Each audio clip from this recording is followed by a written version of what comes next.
부모라면 자식에게 못해줄 것이 없다. 그렇게 애지중지 뒷바라지하며 키운 자식이 자신의 노후를 책임져 주면 좋겠다만 나이든 부모를 짐짝 취급하는 자식들이 참 많다. 평생을 버는 족족 자식을 위해 돈을 쓰고 내 노후 준비는 하나도 되어 있지 않는 분들이 많다. 자식 덕 보려고 키운 것은 아니지만 나이 들어서 보니 이렇게 허무하고 외로울 수가 없다. 간도 쓸개도 다 내주며 키웠는데 자식들은 자기 살기 바쁘고 부모는 잘 거들떠 보지도 않는다. 재산 있을 때는 그렇게 잘하더니 내가 가진 것 하나 없으니 짐짝 취급하듯이 냉랭하게 구는 자식들 때문에 상처받은 부모님들도 많다. 자녀에게 부모가 부유하다는 사실을 절대로 말하지 마라. 부모가 부자인데도 부자가 되지 못한 자녀들은 왜 고소득을 올리면서도 많은 재산을 모으지 못할까? 그들은 어려서부터 부모가 부유하다는 말을 끊임없이 들어왔으며 부모의 사치스런 라이프 스타일을 그대로 모방하기 때문이다. 반면 부자가 된 자녀는 자신의 아버지가 전혀 부자처럼 보이지 않았다고 말한다. 당신이 아무리 큰 부자라도 자녀들에게 절제와 근검절약을 가르쳐라. 아이들은 무척이나 영리해서 부모가 실천하지 않는 규칙은 따르지 않는다. 부모가 자녀들에게 지시하는 것과 부모의 행동 사이에는 반드시 일관성이 있어야 한다. 아이들은 금방 모순을 알아차린다. 아이들이 성숙하고 엄격하며 어른스러운 생활 습관과 직업을 가지기 전까지는 부모가 부자라는 사실을 결코 알아차리지 못하게 하라. 어떤 부자는 자녀를 위해서 신탁기금을 마련했으나 40세가 넘어야 찾을 수 있도록 만들었다. 나이가 40이 되면 이미 자신만의 생활 방식이 굳어져 돈 때문에 생활 방식이 바뀌지는 않을 것이기 때문이다. 자녀와 손자들에게 유산 상속이나 경제적 지원에 관해 되도록 말하지 마라. 큰애야, 너는 집을 받게 될 거야. 둘째야, 너는 여름 별장을 받을 거고 막내야, 너도 땅을 받게 될 거야 라는 식의 구두 약속을 절대 하지 마라. 쉽게 잊어버리기 쉽고 또 누구에게 뭘 준다고 했는지 혼동하기 때문이다. 그러나 자녀들은 결코 잊지 않고 나중에 받지 못하게 되면 부모와 다른 형제에게 그 탓을 돌린다. 협상 전략의 일환으로 자녀에게 현금이나 고가의 선물을 주지 마라.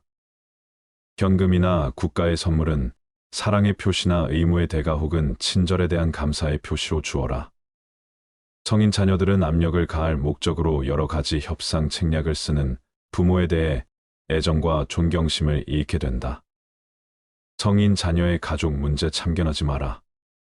부모들은 자신이 생각하는 이상적인 생활 방식이 성인 자녀나 며느리 또는 사위의 생활 방식과 정반대가 될 수도 있음을 알아야 하며 자녀들이 자율적으로 살아가도록 내버려 두어야 한다. 자녀와 경쟁하지 마라. 결코 내가 내 나이 때는 말이야라는 식으로 자녀와 대화를 시작하지 마라. 부모가 그동안 축적해온 재산이 얼마나 되는지 자녀에게 자랑하지 마라. 그런 태도는 자녀를 혼란스럽게 만든다. 자녀들은 부모의 업적을 높게 평가할 만큼 충분히 현명하다. 성취욕이 강한 부유층 출신의 자녀들 중에는 재산 축적이 최상의 목표가 아닌 경우도 많다. 그들의 성취 목표 가운데 돈은 두 번째 혹은 세 번째일 수 있다. 자녀들 각자가 개별 인격체라는 사실을 잊지 마라. 자녀들의 행동 동기와 성취 목표는 각기 다르다. 부자가 아무리 경제적 지원을 해도 자녀들 사이에 경제적 격차는 존재하기 마련이다. 생산력이 떨어지는 자녀에게 경제적 보조를 하는 건 차이를 줄이는 게 아니라 오히려 더 벌리는 꼴이 된다. 또한 경제적 지원을 받지 못한 고소득 자녀들이 화를 낼 수도 있다. 부모가 생각하는 성공의 상징을 강조하지 말고 작은 것이라도 자녀의 성과를 강조하라. 자녀에게 돈 쓰는 법만 가르치지 말고 성취하는 법도 가르쳐라. 소비 수준을 높이기 위한 돈벌이가 궁극적인 목표가 돼서는 안 된다. 자녀가 항상 자신의 분야에서 최고가 되도록 노력하고 돈을 쫓지 말게 가르쳐라. 한 분야에서 최고가 되면 돈은 자연스레 따라온다. 돈보다 귀한 것이 많다는 사실을 자녀들에게 알려줘라. 건강, 장수, 행복, 사랑 넘치는 가정, 자립, 진실한 친구 가운데 5가지를 가지고 있다면 부자다.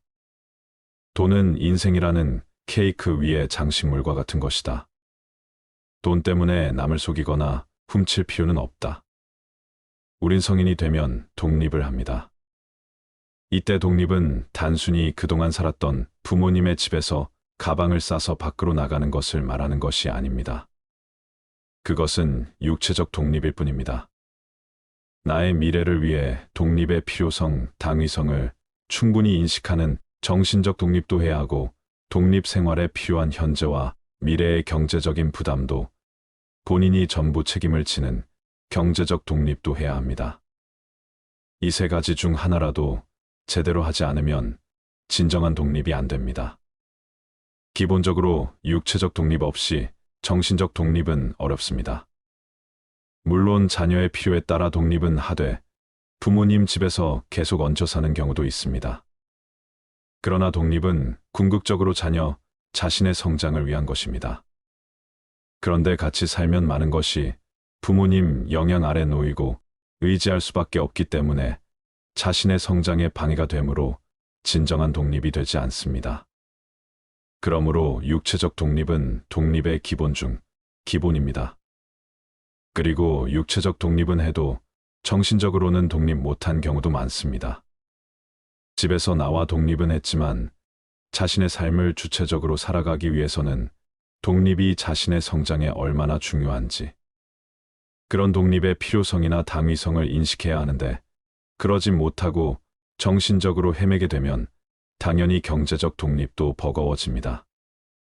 정신적 독립이 되지 않으면 경제적 독립도 같이 안 되고, 또 경제적 독립이 되지 않는 사람은 정신적 독립이 제대로 될 수가 없습니다.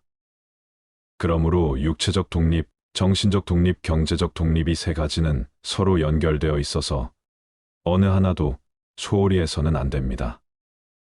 셋 중 하나라도 독립이 되지 않으면 완전한 독립이 아닙니다. 그런데 제가 독립에 대해서 거론한 것은 자녀의 독립을 새삼스럽게 말하기 위해서가 아닙니다. 반대로 부모들의 독립을 말하기 위해서입니다. 자식을 전부 독립시키고 노후를 보내야 하는 부모들도 이 독립이 진정으로 필요하다는 생각에서입니다. 이때 부모의 독립도 자식의 독립과 똑같이 육체적 독립, 정신적 독립, 경제적 독립이 3가지 독립을 동시에 해야 합니다. 육체적 독립은 무릇 자녀만 어려워하는 문제만은 아닙니다. 부모들도 공공연히 많아지지는 않지만 자식을 자기 울타리에 계속 두고 싶어하는 사람이 의외로 많습니다.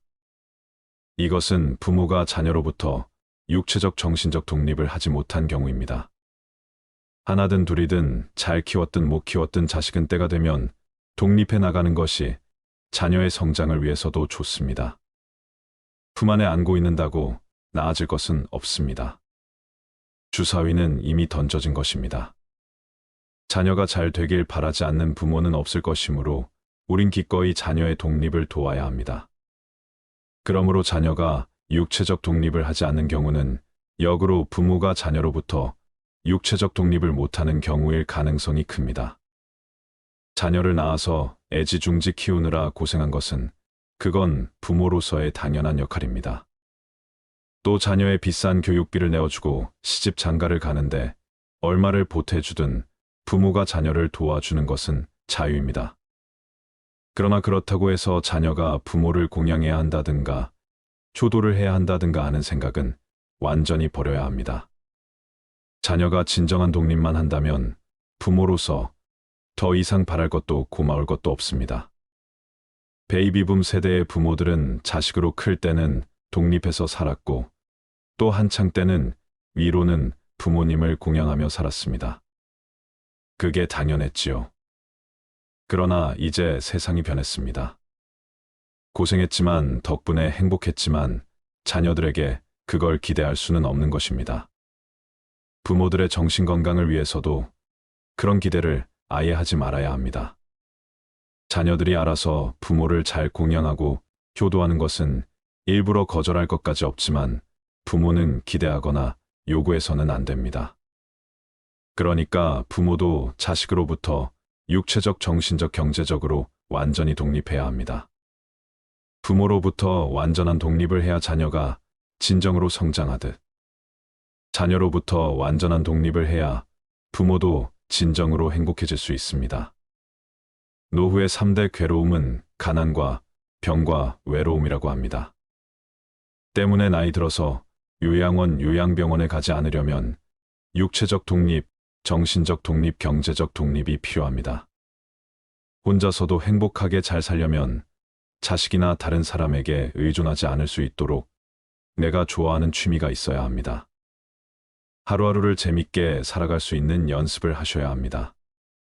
내가 무엇을 좋아하는지, 내가 무엇을 보며 웃는지, 내 마음이 어떤지를 들여다보세요. 그러면 내가 노후에 어떻게 시간을 보내는 것이 좋을지 알게 됩니다. 노후 준비가 부족하다면 지금부터라도 자식들에게 주지 말고 저축해 두세요. 틈틈이 경제 공부를 하시는 것도 필요합니다. 그리고 가장 중요한 것은 건강을 챙기는 것입니다. 귀찮더라도 근육이 빠지지 않게 꾸준히 운동하세요. 낙상사고도 조심하셔야 합니다. 명상도 좋고 흙을 밟으며 맨발 걷기를 하는 것도 좋습니다.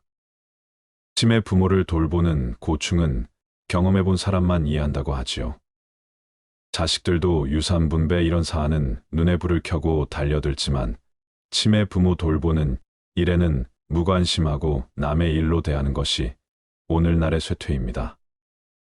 그 중에 제일 가슴 아픈 것은 치매에 걸린 자신을 탓하는 부모일 것입니다. 부모가 오래 하려면 가족 모두가 힘이 듭니다. 병원에 입원할 때는 간병비가 큰 문제가 됩니다. 한 달에 300만 원인데 몇 년을 입원하면 이를 어찌 감당할 수 있을까요? 저렴한 곳을 찾아도 한 달에 150만 원씩 고정 비용이 나갑니다. 돈을 벌려면 밖으로 나가야 하는데 부모님을 집에서 모시는 것도 한계가 있습니다. 더구나 치매로 대소변을 못 가리거나 폭력적인 행동이나 위험한 행동을 수반한다면 더욱 집에서 모시기 힘듭니다. 가족들의 삶도 모두 피폐해지기 때문이지요. 만약 불친절하고 안 좋은 요양원에 모시면 최악의 요양보호사나 간병인을 만난다면 부모님의 고통은 이루 말할 수 없을 것입니다. 그렇게 돌아가시고 나면 자식은 또 후회가 많습니다. 그러니 우리는 건강을 지켜야 합니다. 때가 되면 죽는 것도 복이라고 하지요. 90세 넘도록 살아있는데 온몸이 아프고 치매도 있고 살아있는 것 자체가 고통이면 얼마나 괴로울까요? 마음대로 죽어지지도 않고 자녀가 함께 할 수도 없고 그렇다고 경제적으로 넉넉하지도 못하면 어쩌나 참 두렵습니다. 수면 아래에 있는 안락사에 관한 문제들도 합리적인 수준에서 사회적 합의를 이끌어내야 한다고 생각합니다. 풍요로운 100세 인생을 막기 위해서 반드시 지켜야 할 것 건강과 돈 행복을 기억하세요. 이 모든 것은 어느 날 갑자기 갖춰지는 게 아니고 지금부터 차근차근 준비해 나가야 합니다. 돈과 건강과 행복을 잘 지키셔서 인생 2막을 잘 보내시길 바랍니다. 그래서 뼈 빠지게 일을 해서 버는 족족 자식 학비 사업 자금을 대주다가 노후 준비를 제대로 못하는 경우가 많다. 그렇게 애지중지 뒷바라지하며 키운 자식이 자신의 노후를 책임져 주면 좋겠습니다만 나이든 부모를 짐짝 취급하는 자식들이 참 많다. 평생을 버는 족족 자식을 위해 돈을 쓰고 내 노후 준비는 하나도 되어 있지 않는 분들이 많다. 자식 덕 보려고 키운 것은 아니지만 나이 들어서 보니 이렇게 허무하고 외로울 수가 없다. 간도 쓸개도 다 내주며 키웠는데 자식들은 자기 살기 바쁘고 부모는 잘 거들떠 보지도 않는다. 재산 있을 때는 그렇게 잘하더니 내가 가진 것 하나 없으니 짐짝 취급하듯이 냉랭하게 구는 자식들 때문에 상처받은 부모님들도 많다. 요새는 늙은 부모를 방치한 사연들을 정말 많이 찾아볼 수 있다. 그럼에도 하늘이 내려준 인연을 저버린 채 늙은 부모를 방치했다는 소식이 심심찮게 들려온다. 자식들이 버리고 도망가서 3년간 찜질방에서 지낸 88세 할머니의 사연을 아시나요? 이 할머니에게는 무려 6명의 자식들이 있었다고 합니다.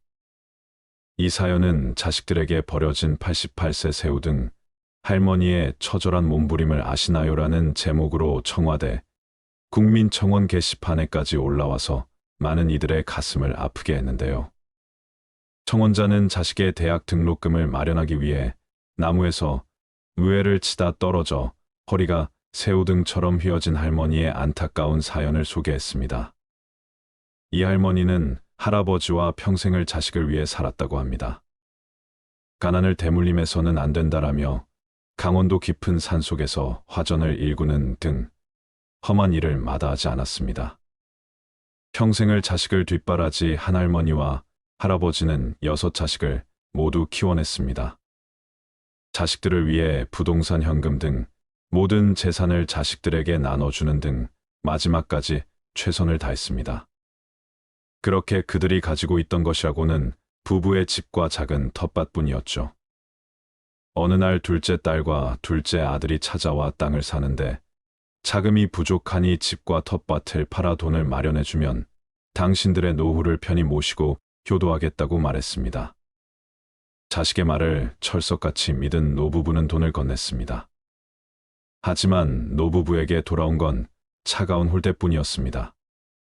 자식의 배신으로 충격을 받은 할아버지는 극심한 스트레스를 호소하다가 지난 2015년 뇌출혈로 돌아가셨습니다. 자식은 연락을 끊은 채 종적을 감췄습니다. 할아버지가 돌아가신 뒤 홀로 남겨진 할머니는 3년간 찜질방이나 시설 지인의 집을 전전하여 생명을 유지했습니다. 최근 노인학대 보호기관에 재입소한 할머니는 자식들이 몰래 이사하고 전화번호도 바꿔 버려 아들과 딸의 집 전화번호도 모른다고 전했습니다. 세상에 홀로 남겨진 할머니는 자식을 잃은 슬픔과 깜깜한 미래를 걱정하며 하루하루를 버틸 뿐이었지요. 요즘에는 많은 사람들이 자식 덕볼 생각 말아라고 말합니다. 말년에 편할 줄 알았는데 혼자 독수공방하며 키웠건만 대학 졸업 후 결혼하더니 자식들이 엄마 알기를 마당에 똥개 취급합니다. 하며 서러움에 우는 분들도 있습니다. 고령화 시대 이제는 부모를 버려야 한다. 부모를 버려야 자식이 산다라는 자극적인 문구를 내세우며 언론에서는 너나 할 것 없이 앞다퉈서 우리의 안타까운 현실을 고발합니다. 연도별 학대 신고 건수도 꾸준히 증가하고 있습니다. 그런데 노인의 학대가 대부분 가정에서 일어난다는 것을 알고 계신가요? 사랑하는 자식에게 학대를 당한 노인들의 가슴에는 시퍼런 멍만 남습니다. 초고령화 사회로 접어들고 있는 만큼 자식에게 버림받는 부모의 사연은 가볍게 봐서는 안 될 문제입니다. 자신을 돌볼 틈도 없이 노후를 향해 열심히 달려온 윗세대 앞에 느닷없이 등장하는 복병이 있습니다. 독립하지 못하는 성인 자녀 갑자기 닥쳐오는 부모의 간병 이혼 리스크가 그것들로 모두 사랑하는 가족과 관련됩니다. 인생의 함정과도 같은 이 위기를 잘 극복하려면 무엇을 준비해야 할까요?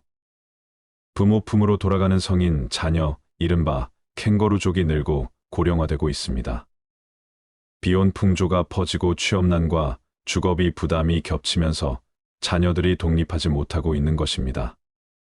사실 캥거루족 증가는 세계적 추세이기도 합니다. 베이비붐 세대가 고도경제 성장에 편승해 사회적 입지를 굳히고 자산을 축적한 반면 그 2세들은 성장이 둔화되는 시기에 사회에 진출했습니다. 그래서 1세대는 부모보다 가난한 첫 세대라 불립니다.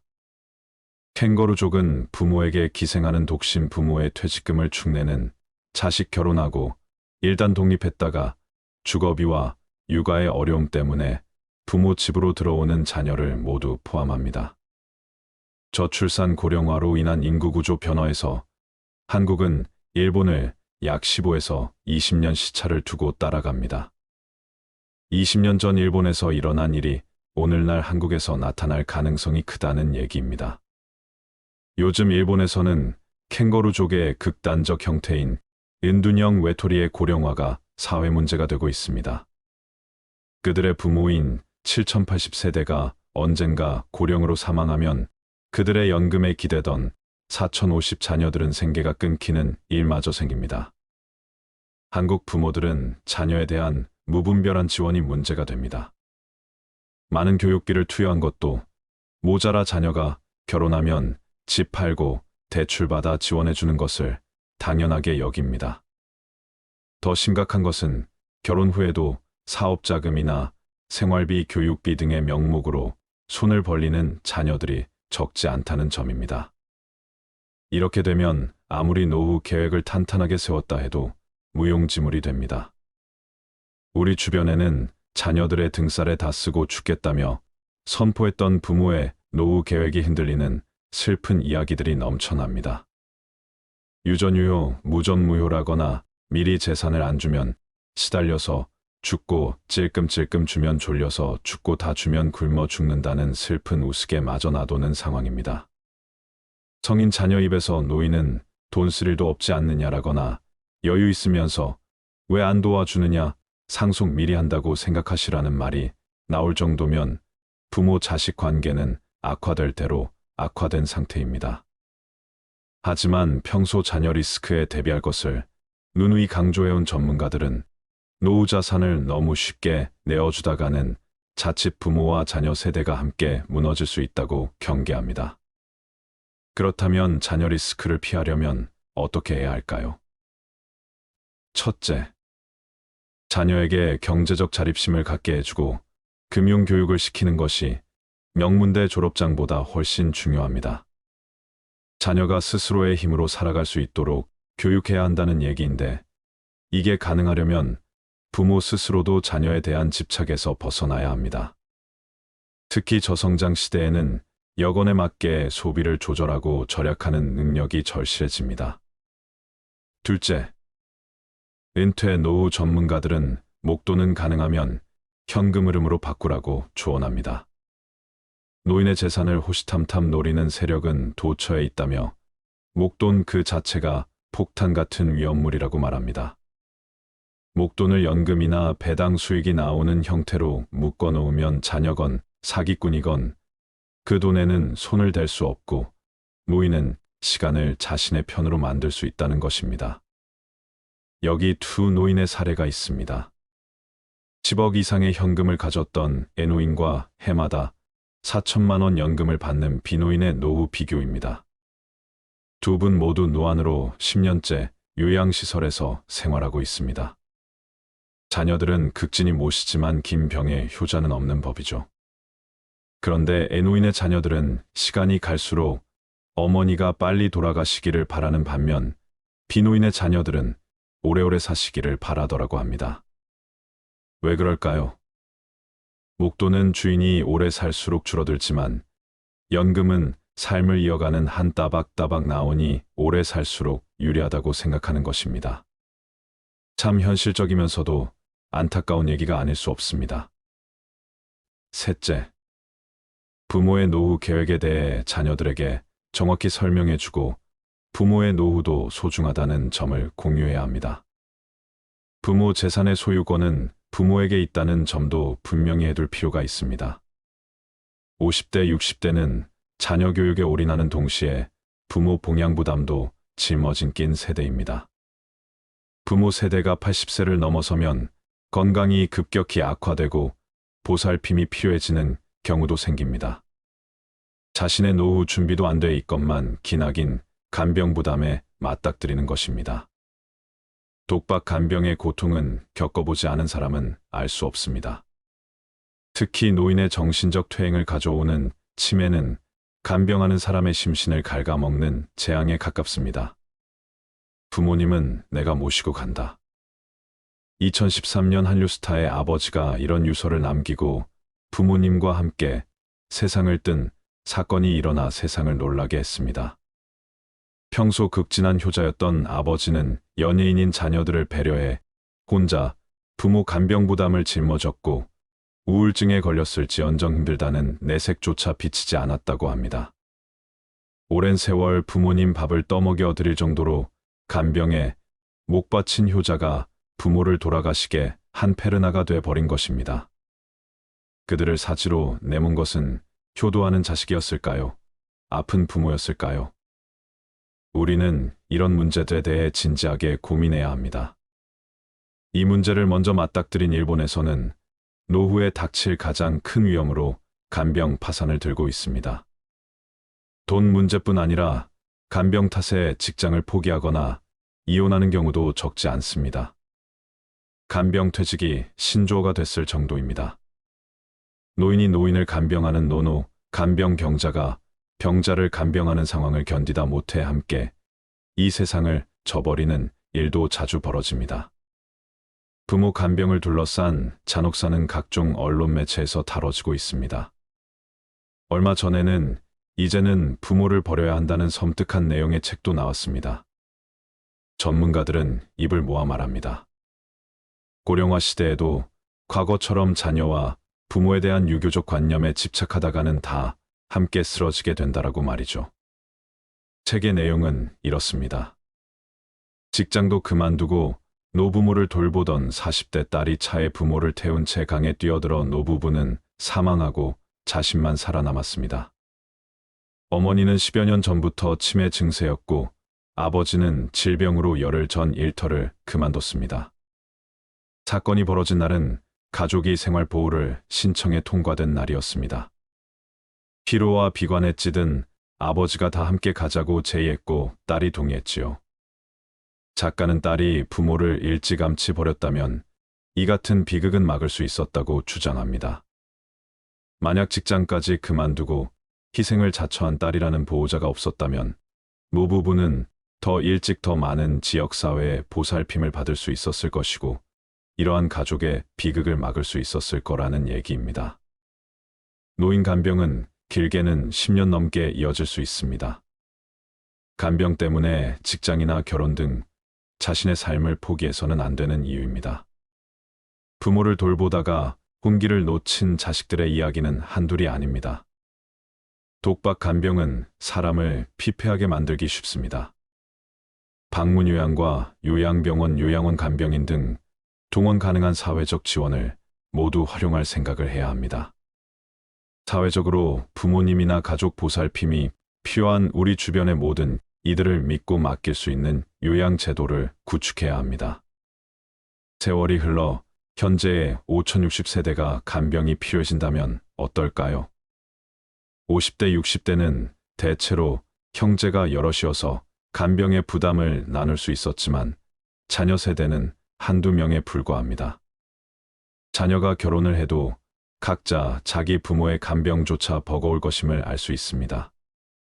최악의 상상이지만 70대 부모와 90대 조부모가 모두 간병이 필요한 경우 자녀 세대 각자에게 4명분의 부하가 걸릴 수도 있습니다. 결국 5060세대는 자녀에게 간병을 기대할 수 없다는 얘기입니다. 그렇다면 베이비붐 세대가 본격적으로 간병을 필요로 하기 전 사회의 여력이 있을 때 간병의 사회적 지원 방식과 서비스질을 높이려는 노력이 필요합니다. 노후를 살아갈 다양한 공간과 방식에 대한 연구도 동반돼야 할 것입니다.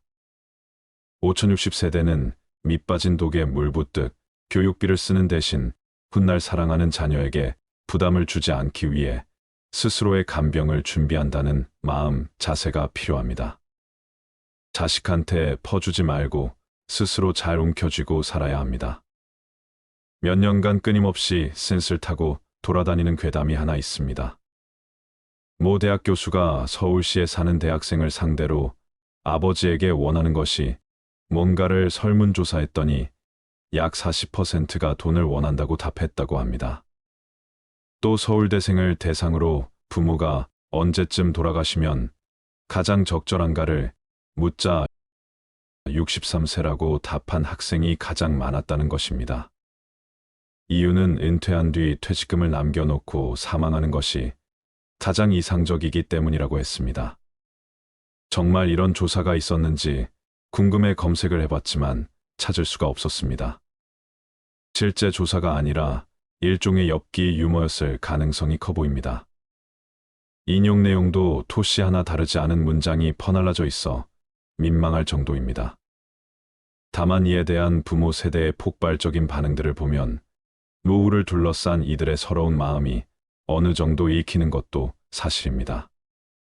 나의 삶과 자녀의 삶을 되돌아볼 때 열심히 키웠지만 못해준 게 많고 늘 부족한 자신을 책하는 마음, 다른 한편으론 자신의 인생은 무엇이었는가라는 자괴감이 반영돼 있는 것 아닐까요? 실제로 자식에 대한 부담감은 시니어들 혹은 예비 시니어들의 발목을 잡고 마음의 그림자를 드리우고 있습니다. 그래서 많은 은퇴 전문가들이 100세 시대 한국인의 풍요로운 노후의 암운을 드리울 요소로 자신, 리스크를 꼽는 것이겠지요. 한국인 대부분이 자식에게는 일단 모든 것을 쏟아붓습니다. 노후의 도움을 기대하는 것도 아니면서 일단은 그렇게 해야 마음이 편하기 때문일 것입니다. 한국인이 가진 자식 리스크는 제대로 된 노후 준비에 가장 큰 걸림돌이 될 것은 자명합니다. 한국인이 자식을 위해 사교육비에 올인하는 것을 어떻게 생각하시나요? 하루가 다르게 변하는 세상에서 20세기식 교육에 기반한 사교육은 돈을 쓰레기통에 버리는 것과 마찬가지라고 합니다. 비참한 노후로 가는 지름길입니다. 실제 한국 경제의 허리인 40대는 자녀 교육과 내 집 마련에 힘썼느라 노후 준비에 소홀한 실정입니다. 자녀가 있는 40대의 90%는 학원비로 월 평균 107만 원을 지출하는 반면 노후 준비를 위해서는 61만 원을 저축했습니다. 이들의 절반가량은 자녀 교육을 위해 이사를 했거나 이사할 계획이라고 했습니다. 사실 한국인처럼 자식에게 올인하는 부모는 세계 어디에도 없습니다. 나이 30이 넘어서 취직을 못하고 자포자기하면 끼고 살면서 용돈도 줍니다. 결혼한다면 자녀 전셋값을 위해 부모가 노후 비용을 탕진하려 됩니다. 그러다가 결국은 노후에 가진 거라곤 집 한 채와 국민연금밖에 없는 신세가 되는 것입니다. 그마저도 자식에게 미리 증여하고 탈탈 털린 채로 자식 눈치 보며 살아가는 노부모가 많습니다. 노후란 어느 날 갑자기 하늘에서 뚝 떨어지는 것이 아니라 자신이 살아온 과정의 연장선에 있다는 것을 기억해야 합니다. 바야흐로 10년 뒤 세상이 어떻게 변할지 예측하기 어려운 시대입니다. 학원이나 과외 등의 사교육 대신 아이들에게 뭘 가르쳐야 할까요?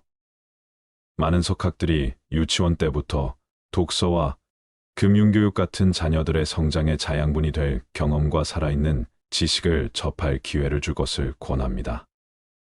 이는 유태인의 교육법과도 유사합니다.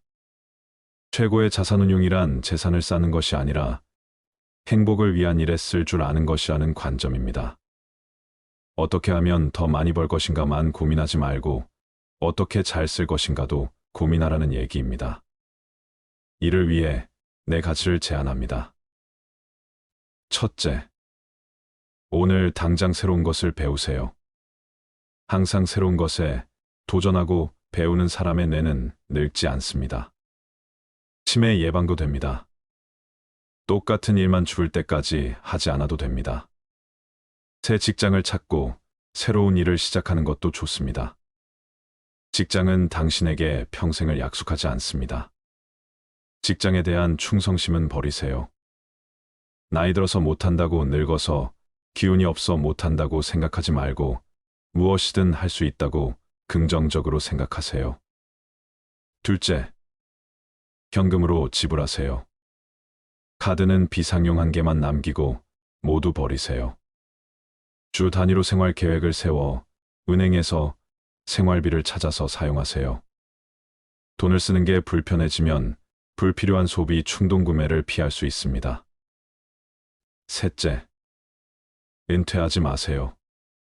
은퇴 생활이 아름다운 휴가라는 건 환상입니다. 65세에 은퇴 20년간 연금으로 연명하면서 빈둥거리게 될 수도 있습니다. 그러다 보면 건강도 나빠지고 정신도 높습니다. 무슨 일이건 찾아서 해보세요. 넷째, 다 쓰고 죽어야 합니다. 위 세 가지를 실천했다면 어느 정도 재산을 모았을 것입니다. 손자의 학비나 가족 여행비 등 당장 요긴한 지원이 필요하다면 부담 없이 인심을 쓰고 감사 인사를 받을 수도 있습니다. 자식에게 남겨줄 유산이 없어서 걱정이신가요? 그런 생각은 하지 마세요. 자식을 잘 키운 것만으로도 부모 역할은 다 한 것입니다. 유산이 없으면 자식들이 당신의 죽음을 기다릴 일도 형제끼리 다툴 일도 가산을 탕진할 일도 없습니다. 다 쓰고 죽으라는 말은 결국 후회 없이 살라는 말입니다. 돈은 지금 행복하게 살기 위해서 모으고 쓰는 것입니다. 여러분 자식들이 원한다고 내 모든 것을 다해 금전적인 지원을 해주는 것이 정답은 아닙니다. 자식이 서운할까봐 거절도 못하고 내 주머니 털어서 자식 주머니에 그대로 넣어주면 자식은 제대로 독립하지 못하고 또 다시 빈 주머니로 돌아와 부모 탓을 합니다. 자식에게 헌신하고 희생하는 것이 부모의 당연한 도리라고 생각하며 살아오셨다면 이제부터는 자식을 위해서라도 그 생각들을 버리셔야 합니다. 내 노후 자금으로 너희를 도울 수는 없다고 단호하게 말씀하셔야 합니다. 아니면 애초에 돈이 없다고 말하시는 편이 나을 수도 있습니다. 어릴 때부터 받는 것에 익숙해진 자녀들은 부모를 향한 고마움보다 당연함을 더 떠올리게 됩니다. 부모에게 손 벌리는 것을 쉽게 생각하는 자녀로 키우시면 안 됩니다. 부모의 지원이 끊기는 순간 자식들은 서운해하고 관계가 파탄에 이르는 경우도 많이 보셨을 겁니다. 어릴 때부터 자립할 수 있도록 교육하지 않으면 생기는 부작용입니다. 자녀 교육에서 가장 중요한 것은 검소하게 생활하고 독립심을 갖고 자립할 수 있도록 가르치는 것입니다. 아이들에게 돈을 쥐어주고 소비하는 방법만 배우게 해서 아이를 망치는 일이 없도록 해야 합니다. 성공한 사람들의 검소한 생활 방식 이면에는 강한 신념이 깔려 있다고 합니다. 첫째, 이들은 재정적으로 자립하는 것이 왜 좋은지 잘 알고 있습니다. 둘째, 이들은 검소하게 생활하는 것이 독립을 달성하는 핵심 요소라고 생각합니다.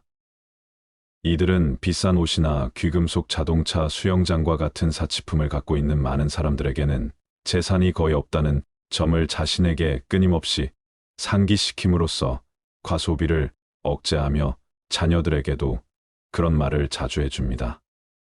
씨앗과 돈은 아주 비슷합니다. 씨앗은 먹어버리거나 심거나 둘 중 하나만 할 수 있습니다. 그러나 씨앗이 자라나는 모습, 즉 길다란 옥수수로 자라는 모습을 본다면 먹어서 없애고 싶지는 않을 것입니다. 연구에 따르면 많은 돈을 지원받는 성인 자녀일수록 더 적은 재산을 모으게 되며 적은 돈을 지원받을수록 재산을 더 많이 모으게 된다고 합니다. 소비를 위해 제공되는 돈은 받는 사람의 모험심과 생산성을 떨어뜨리며 금방 습관이 되어버리기 때문입니다. 그러면 수혜자는 살아가는 동안 계속해서 그런 돈을 받아야만 합니다. 자녀가 경제적으로 생산성이 있는 성인으로 자랄 가능성을 높이기 위해 무엇을 해주어야 할까요? 정규 교육 후에 독립적인 생각과 행동을 중요시하고 개인의 성취도를 소중히 여기며 책임과 리더십을 강조하는 환경을 조성해 주어야 합니다. 인생에서 가장 좋은 것들은 대가가 없는 경우가 많습니다. 자녀들에게 자립적으로 살 수 있도록 가르쳐 주세요. 그것이 경제적이기도 하거니와 장기적으로도 자녀와 부모 모두에게 가장 큰 이득이 될 것입니다. 우리 자녀가 성공할 수 있는 원동력은 부모의 금전적인 지원이 아니라 열심히 일하고 위험을 무릅쓰고 희생을 감내하는 의지와 능력일 것입니다. 갈수록 세상 살기가 팍팍해집니다. 고정 비용은 늘고 돈은 모이지 않는 현실 속에 누군가는 복권 당첨을 꿈꾸거나 부자 부모가 있는 사람을 부러워하기도 합니다. 그런데 과연 백만장자를 부모로 둔 금수저 자식은 모두 성공할까요? 성공한 사람들은 대개 자녀들을 강하게 키웠다는 사실을 알 수 있습니다. 통계적으로 부자, 부모의 재산이 많을수록 그들의 성인 자녀도 경제적으로 절제, 성향이 강한 것으로 나타났습니다. 즉, 검소와 절제를 몸소 실천하는 부자, 부모가 자녀에게 독립심과 더불어 검소와 절제의 가치관을 심어줘야만 자녀들도 부자가 됐습니다. 부자가 된 자녀들이 부모로부터 배워야 했던 것은 절제와 인내력이었으며 스스로 역경을 헤쳐나가는 방법도 배웠습니다. 재산이 있다고 무한정 지원해주는 것이 아니라 어떻게 하면 돈을 벌 수 있는지 스스로 찾도록 격려한 것입니다. 돈 벌기 어려운 줄 알아야 부모 돈도 어려운 줄 안다는 말이 있습니다.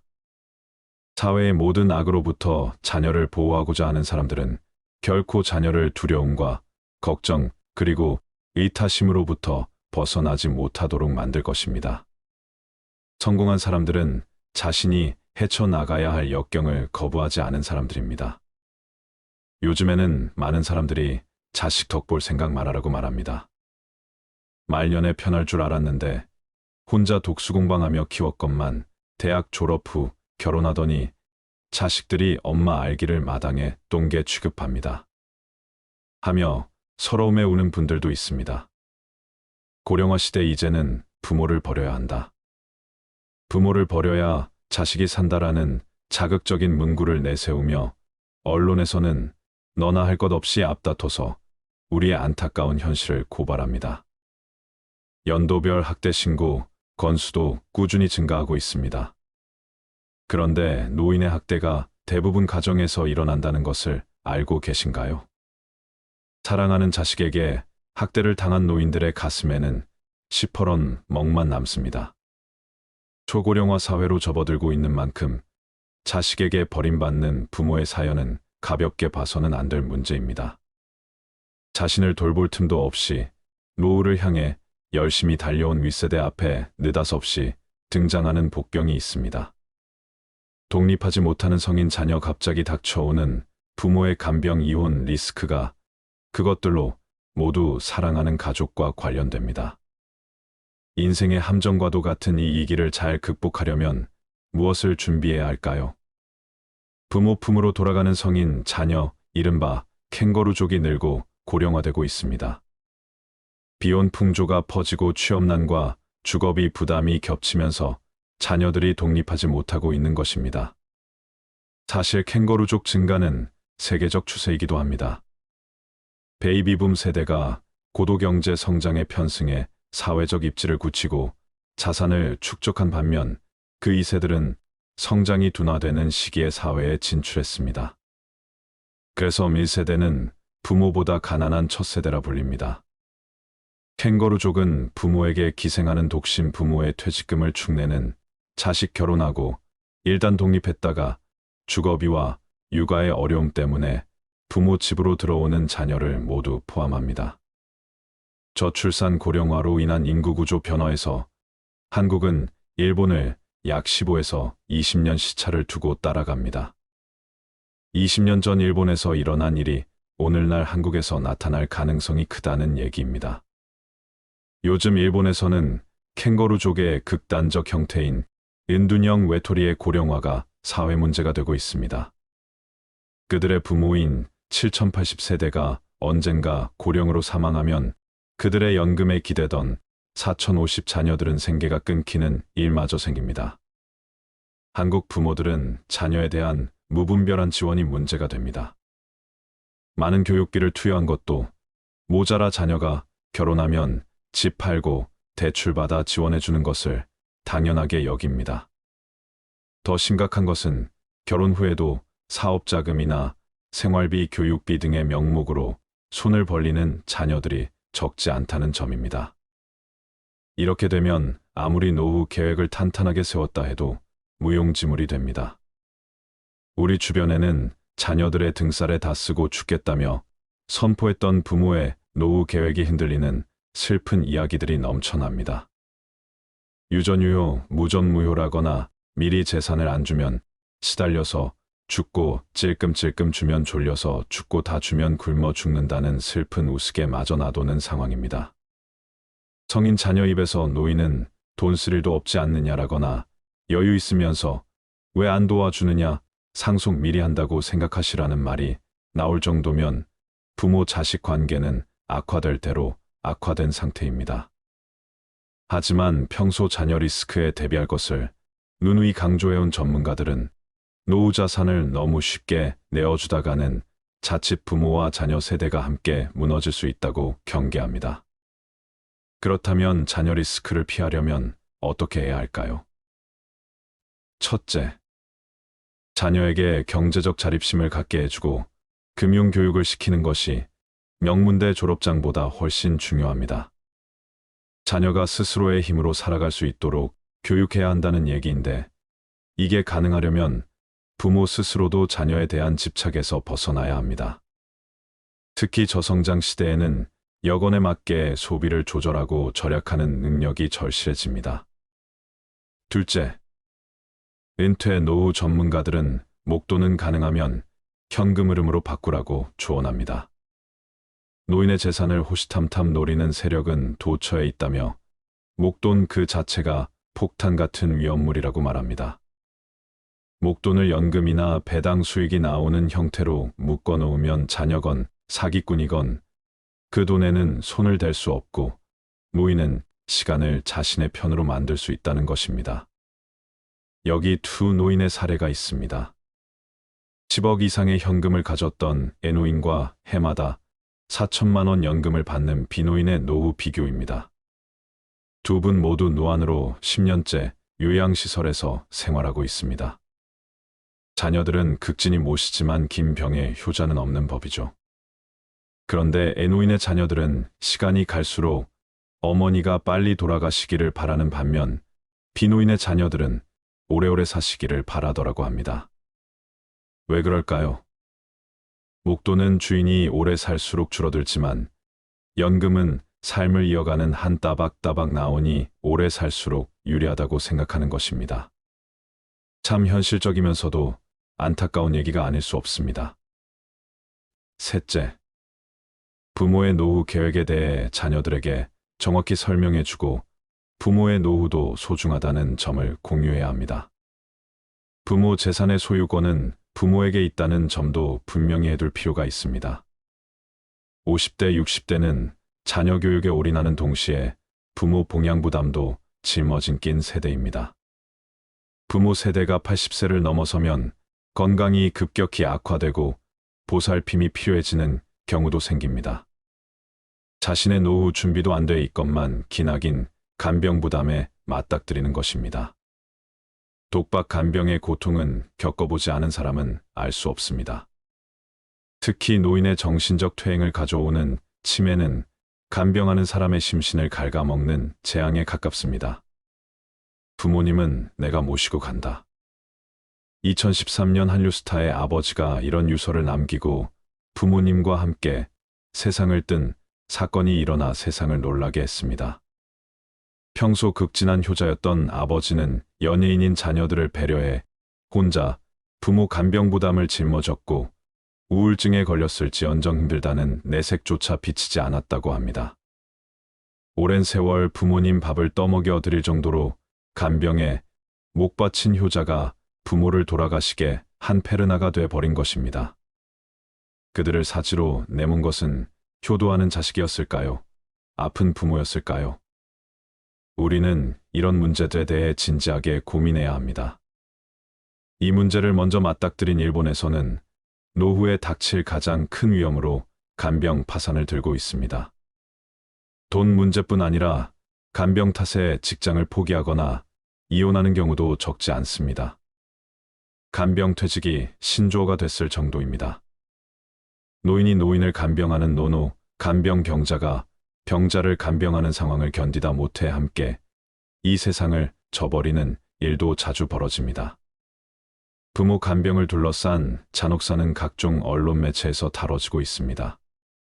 얼마 전에는 이제는 부모를 버려야 한다는 섬뜩한 내용의 책도 나왔습니다. 전문가들은 입을 모아 말합니다. 고령화 시대에도 과거처럼 자녀와 부모에 대한 유교적 관념에 집착하다가는 다 함께 쓰러지게 된다라고 말이죠. 책의 내용은 이렇습니다. 직장도 그만두고 노부모를 돌보던 40대 딸이 차에 부모를 태운 채 강에 뛰어들어 노부부는 사망하고 자신만 살아남았습니다. 어머니는 10여 년 전부터 치매 증세였고 아버지는 질병으로 열흘 전 일터를 그만뒀습니다. 사건이 벌어진 날은 가족이 생활보호를 신청해 통과된 날이었습니다. 피로와 비관에 찌든 아버지가 다 함께 가자고 제의했고 딸이 동의했지요. 작가는 딸이 부모를 일찌감치 버렸다면 이 같은 비극은 막을 수 있었다고 주장합니다. 만약 직장까지 그만두고 희생을 자처한 딸이라는 보호자가 없었다면 노부부는 더 일찍 더 많은 지역사회의 보살핌을 받을 수 있었을 것이고 이러한 가족의 비극을 막을 수 있었을 거라는 얘기입니다. 노인 간병은 길게는 10년 넘게 이어질 수 있습니다. 간병 때문에 직장이나 결혼 등 자신의 삶을 포기해서는 안 되는 이유입니다. 부모를 돌보다가 혼기를 놓친 자식들의 이야기는 한둘이 아닙니다. 독박 간병은 사람을 피폐하게 만들기 쉽습니다. 방문 요양과 요양병원 요양원 간병인 등 동원 가능한 사회적 지원을 모두 활용할 생각을 해야 합니다. 사회적으로 부모님이나 가족 보살핌이 필요한 우리 주변의 모든 이들을 믿고 맡길 수 있는 요양 제도를 구축해야 합니다. 세월이 흘러 현재의 5060세대가 간병이 필요해진다면 어떨까요? 50대, 60대는 대체로 형제가 여럿이어서 간병의 부담을 나눌 수 있었지만 자녀 세대는 한두 명에 불과합니다. 자녀가 결혼을 해도 각자 자기 부모의 간병조차 버거울 것임을 알 수 있습니다. 최악의 상상이지만 70대 부모와 90대 조부모가 모두 간병이 필요한 경우 자녀 세대 각자에게 4명분의 부하가 걸릴 수도 있습니다. 결국 5060세대는 자녀에게 간병을 기대할 수 없다는 얘기입니다.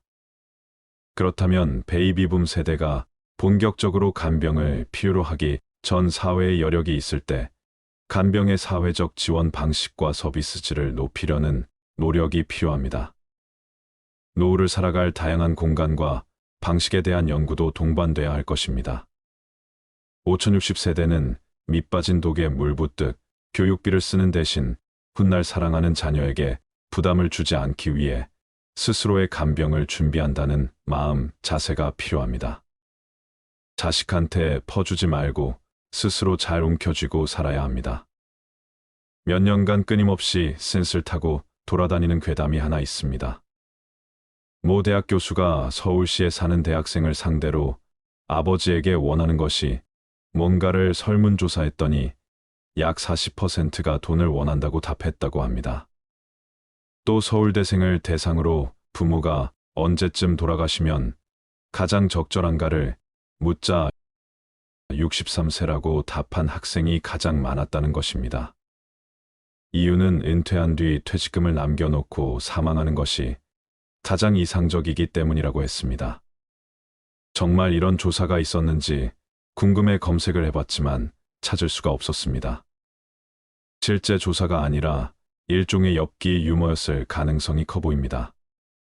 인용 내용도 토시 하나 다르지 않은 문장이 퍼날라져 있어 민망할 정도입니다. 다만 이에 대한 부모 세대의 폭발적인 반응들을 보면 노후를 둘러싼 이들의 서러운 마음이 어느 정도 읽히는 것도 사실입니다. 나의 삶과 자녀의 삶을 되돌아볼 때 열심히 키웠지만 못해준 게 많고 늘 부족한 자신을 책하는 마음, 다른 한편으론 자신의 인생은 무엇이었는가라는 자괴감이 반영돼 있는 것 아닐까요? 실제로 자식에 대한 부담감은 시니어들 혹은 예비 시니어들의 발목을 잡고 마음의 그림자를 드리우고 있습니다. 그래서 많은 은퇴 전문가들이 100세 시대 한국인의 풍요로운 노후의 암운을 드리울 요소로 자신, 리스크를 꼽는 것이겠지요. 한국인 대부분이 자식에게는 일단 모든 것을 쏟아붓습니다. 노후의 도움을 기대하는 것도 아니면서 일단은 그렇게 해야 마음이 편하기 때문일 것입니다. 한국인이 가진 자식 리스크는 제대로 된 노후 준비에 가장 큰 걸림돌이 될 것은 자명합니다. 한국인이 자식을 위해 사교육비에 올인하는 것을 어떻게 생각하시나요? 하루가 다르게 변하는 세상에서 20세기식 교육에 기반한 사교육은 돈을 쓰레기통에 버리는 것과 마찬가지라고 합니다. 비참한 노후로 가는 지름길입니다. 실제 한국 경제의 허리인 40대는 자녀 교육과 내 집 마련에 힘썼느라 노후 준비에 소홀한 실정입니다. 자녀가 있는 40대의 90%는 학원비로 월 평균 107만 원을 지출하는 반면 노후 준비를 위해서는 61만 원을 저축했습니다. 이들의 절반가량은 자녀 교육을 위해 이사를 했거나 이사할 계획이라고 했습니다. 사실 한국인처럼 자식에게 올인하는 부모는 세계 어디에도 없습니다. 나이 30이 넘어서 취직을 못하고 자포자기하면 끼고 살면서 용돈도 줍니다. 결혼한다면 자녀 전셋값을 위해 부모가 노후 비용을 탕진하려 됩니다. 그러다가 결국은 노후에 가진 거라곤 집 한 채와 국민연금밖에 없는 신세가 되는 것입니다. 그마저도 자식에게 미리 증여하고 탈탈 털린 채로 자식 눈치 보며 살아가는 노부모가 많습니다. 노후란 어느 날 갑자기 하늘에서 뚝 떨어지는 것이 아니라 자신이 살아온 과정의 연장선에 있다는 것을 기억해야 합니다. 바야흐로 10년 뒤 세상이 어떻게 변할지 예측하기 어려운 시대입니다.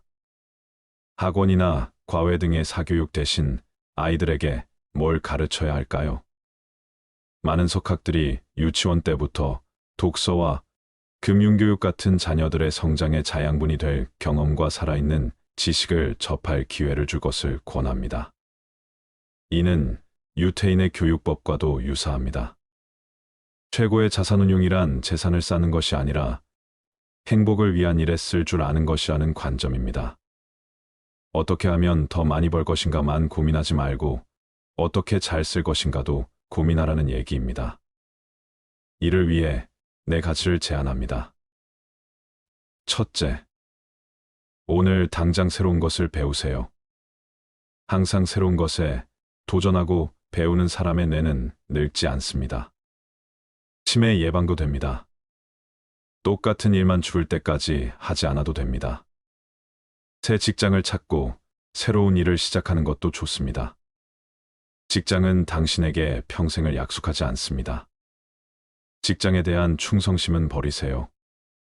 나이 들어서 못한다고 늙어서 기운이 없어 못한다고 생각하지 말고 무엇이든 할 수 있다고 긍정적으로 생각하세요. 둘째, 현금으로 지불하세요. 카드는 비상용 한 개만 남기고 모두 버리세요. 주 단위로 생활 계획을 세워 은행에서 생활비를 찾아서 사용하세요. 돈을 쓰는 게 불편해지면 불필요한 소비 충동 구매를 피할 수 있습니다.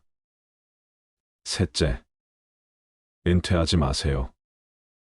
은퇴 생활이 아름다운 휴가라는 건 환상입니다. 65세의 은퇴 20년간 연금으로 연명하면서 빈둥거리게 될 수도 있습니다. 그러다 보면 건강도 나빠지고 정신도 높습니다. 무슨 일이건 찾아서 해보세요. 넷째, 다 쓰고 죽어야 합니다. 위 세 가지를 실천했다면 어느 정도 재산을 모았을 것입니다. 손자의 학비나 가족 여행비 등 당장 요긴한 지원이 필요하다면 부담 없이 인심을 쓰고 감사 인사를 받을 수도 있습니다. 자식에게 남겨줄 유산이 없어서 걱정이신가요? 그런 생각은 하지 마세요. 자식을 잘 키운 것만으로도 부모 역할은 다 한 것입니다.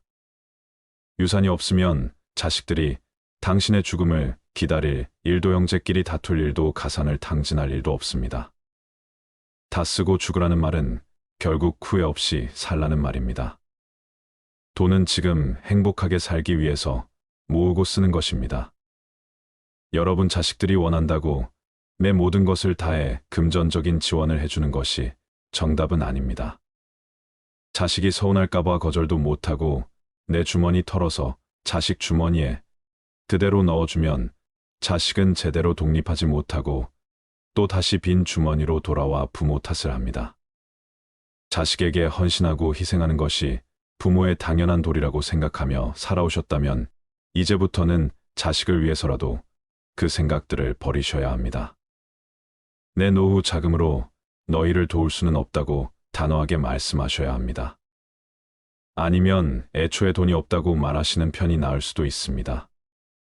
어릴 때부터 받는 것에 익숙해진 자녀들은 부모를 향한 고마움보다 당연함을 더 떠올리게 됩니다. 부모에게 손 벌리는 것을 쉽게 생각하는 자녀로 키우시면 안 됩니다. 부모의 지원이 끊기는 순간 자식들은 서운해하고 관계가 파탄에 이르는 경우도 많이 보셨을 겁니다. 어릴 때부터 자립할 수 있도록 교육하지 않으면 생기는 부작용입니다. 자녀 교육에서 가장 중요한 것은 검소하게 생활하고 독립심을 갖고 자립할 수 있도록 가르치는 것입니다. 아이들에게 돈을 쥐어주고 소비하는 방법만 배우게 해서 아이를 망치는 일이 없도록 해야 합니다. 성공한 사람들의 검소한 생활 방식 이면에는 강한 신념이 깔려 있다고 합니다. 첫째, 이들은 재정적으로 자립하는 것이 왜 좋은지 잘 알고 있습니다. 둘째, 이들은 검소하게 생활하는 것이 독립을 달성하는 핵심 요소라고 생각합니다. 이들은 비싼 옷이나 귀금속 자동차, 수영장과 같은 사치품을 갖고 있는 많은 사람들에게는 재산이 거의 없다는 점을 자신에게 끊임없이 상기시킴으로써 과소비를 억제하며 자녀들에게도 그런 말을 자주 해줍니다. 씨앗과 돈은 아주 비슷합니다. 씨앗은 먹어버리거나 심거나 둘 중 하나만 할 수 있습니다. 그러나 씨앗이 자라나는 모습, 즉 길다란 옥수수로 자라는 모습을 본다면 먹어서 없애고 싶지는 않을 것입니다. 연구에 따르면 많은 돈을 지원받는 성인 자녀일수록 더 적은 재산을 모으게 되며 적은 돈을 지원받을수록 재산을 더 많이 모으게 된다고 합니다. 소비를 위해 제공되는 돈은 받는 사람의 모험심과 생산성을 떨어뜨리며 금방 습관이 되어버리기 때문입니다. 그러면 수혜자는 살아가는 동안 계속해서 그런 돈을 받아야만 합니다. 자녀가 경제적으로 생산성이 있는 성인으로 자랄 가능성을 높이기 위해 무엇을 해주어야 할까요? 정규 교육 후에 독립적인 생각과 행동을 중요시하고 개인의 성취도를 소중히 여기며 책임과 리더십을 강조하는 환경을 조성해 주어야 합니다. 인생에서 가장 좋은 것들은 대가가 없는 경우가 많습니다. 자녀들에게 자립적으로 살 수 있도록 가르쳐 주세요. 그것이 경제적이기도 하거니와 장기적으로도 자녀와 부모 모두에게 가장 큰 이득이 될 것입니다. 우리 자녀가 성공할 수 있는 원동력은 부모의 금전적인 지원이 아니라 열심히 일하고 위험을 무릅쓰고 희생을 감내하는 의지와 능력일 것입니다. 갈수록 세상 살기가 팍팍해집니다. 고정 비용은 늘고 돈은 모이지 않는 현실 속에 누군가는 복권 당첨을 꿈꾸거나 부자 부모가 있는 사람을 부러워하기도 합니다. 그런데 과연 백만장자를 부모로 둔 금수저 자식은 모두 성공할까요? 성공한 사람들은 대개 자녀들을 강하게 키웠다는 사실을 알 수 있습니다. 통계적으로 부자 부모의 재산이 많을수록 그들의 성인 자녀도 경제적으로 절제 성향이 강한 것으로 나타났습니다. 즉 검소와 절제를 몸소 실천하는 부자 부모가 자녀에게 독립심과 더불어 검소와 절제의 가치관을 심어줘야만 자녀들도 부자가 됐습니다. 부자가 된 자녀들이 부모로부터 배워야 했던 것은 절제와 인내력이었으며 스스로 역경을 헤쳐나가는 방법도 배웠습니다. 재산이 있다고 무한정 지원해주는 것이 아니라 어떻게 하면 돈을 벌 수 있는지 스스로 찾도록 격려한 것입니다. 돈 벌기 어려운 줄 알아야 부모 돈도 어려운 줄 안다는 말이 있습니다. 사회의 모든 악으로부터 자녀를 보호하고자 하는 사람들은 결코 자녀를 두려움과 걱정 그리고 의타심으로부터 벗어나지 못하도록 만들 것입니다. 성공한 사람들은 자신이 헤쳐나가야 할 역경을 거부하지 않은 사람들입니다.